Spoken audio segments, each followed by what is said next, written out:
3। प्रभु यीशु मसीह के नाम से इस नए दिन के लिए मैं प्रभु का धन्यवाद देता हूँ। प्रभु अपने बच्चों के जीवन में भलाई के कार्य करता है और उसकी भलाई हमारे जीवन में निरंतर होती है।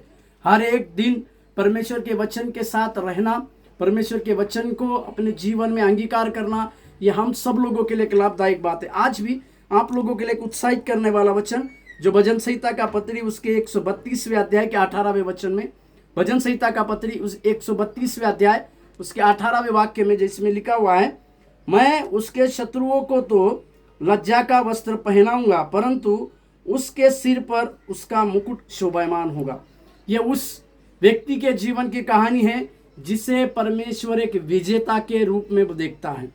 या ये वचन आपको और मुझको इस प्रकार से कह रहा है कि परमेश्वर ने आपको और मुझको एक विजेता होने के लिए बुलाया है, या कई प्रकार के विजय को देने के लिए ही परमेश्वर ने आपको और मुझको बुलाया है। इसी के लिए उसके वचन में परमेश्वर ने कहा कि जो परमेश्वर अपने आपके जीवन के जो शत्रु है, शायद आप किसी शत्रु का सामना कर रहे होंगे या फिर किसी प्रकार की निराशा के साथ जीवन को बिता रहे होंगे या किसी प्रकार के कई एक प्रकार के संघर्षों के साथ आप अपना जीवन को बिताते होंगे, परंतु यहाँ परमेश्वर आपका हाथ थाम कर एक बात को कहता है, वो ये बात यह है कि परमेश्वर आपके सारे शत्रुओं को आपके लिए तहस नहस करेगा और उन सारे शत्रुओं के ऊपर आपको एक विजेता बनाएगा और आपके लिए एक विजय की बातों को परमेश्वर देगा।